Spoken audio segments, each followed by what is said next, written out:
Tuhan bersamamu dan bersama rohmu. Inilah Injil suci menurut Markus. Dimuliakanlah Tuhan. Inilah permulaan Injil tentang Yesus Kristus, Anak Allah. Seperti ada tertulis dalam kitab Nabi Yesaya, "Lihatlah, aku menyuruh utusanku mendahului engkau. Ia akan mempersiapkan jalan bagimu." Ada suara orang yang berseru-seru di padang gurun, "Siapkanlah jalan bagi Tuhan, luruskanlah jalan baginya." Demikianlah Yohanes Pembaptis tampil di padang gurun dan menyerukan, "Bertobatlah dan berilah dirimu dibaptis, dan Allah akan mengampuni dosamu." Lalu datanglah kepada Yohanes orang-orang dari seluruh daerah Yudea dan semua penduduk Yerusalem, dan sambil mengakui dosanya, mereka dibaptis di Sungai Yordan. Yohanes memakai jubah bulu unta dan ikat pinggang kulit. Makanannya belalang dan madu hutan. Inilah yang diberitakannya, "Sesudah aku, akan datang Ia yang lebih berkuasa daripadaku. Membungkuk dan membuka tali kasutnya pun aku tidak layak. Aku membaptis kamu dengan air, tetapi Ia akan membaptis kamu dengan Roh Kudus." Demikianlah sabda Tuhan. Terpujilah Kristus. Saudara-saudari terkasih, khotbah kita pada hari Minggu Advent kedua, Minggu 10 Desember 2023, diambil dari Menjemaat edisi November dengan judul "Berpartisipasi Menghadirkan Allah". Saudara-saudari terkasih, prolog Injil Markus ini dibacakan pada masa Advent agar pembaca semakin mengenal Yesus yang menjadi tokoh utama dalam seluruh tulisannya. Pembaptisannya dan masa tinggalnya di gurun adalah tahap awal Yesus tampil di hadapan publik. Ini menjadi dasar bagi seluruh karyanya dari Galilea sampai ke Yerusalem.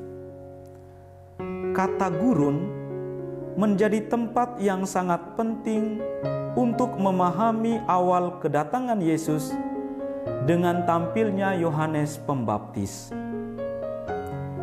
Di sana pula nanti Yohanes berkarya dan Yesus mengalami cobaan. Saudara-saudari terkasih, Yohanes adalah seorang utusan yang berjalan mendahului Yesus.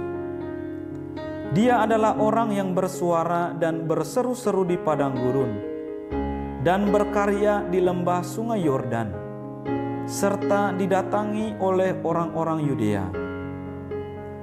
Dalam kisah Perjanjian Lama, utusan biasanya menunjuk pada malaikat Allah yang memimpin bangsa Israel pada pembebasan dalam kisah Eksodus. Seseorang yang diutus untuk mempersiapkan jalan, menunjuk pada tokoh yang telah dijanjikan oleh Allah melalui Nabi Maleaki dan yang membersihkan umat dari segala dosa mereka.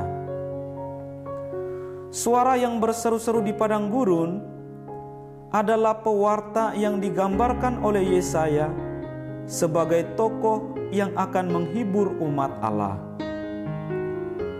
Markus meringkas sebuah tradisi Alkitabiah untuk menunjukkan tokoh yang diutus untuk membawa umat Allah melalui persiapan, pemurnian, dan penghiburan. Gambaran Yohanes Pembaptis yang mengenakan pakaian bulu dan ikat pinggang kulit menunjukkan keserupaan dengan gambaran Nabi Elia. Dikisahkan bahwa Nabi Elia tidak mati tetapi diangkat ke surga dengan kuda berapi. Dengan menafsirkan Yohanes Pembaptis sebagai Elia yang lain, penginjil Markus menunjukkan kebesaran Yohanes. Markus memperkenalkan Elia sebagai seorang nabi yang akan digantikan oleh orang lain, yakni Yesus. Hubungan Elia dan Elisa digambarkan terbalik. Elia digambarkan sebagai nabi yang lebih agung.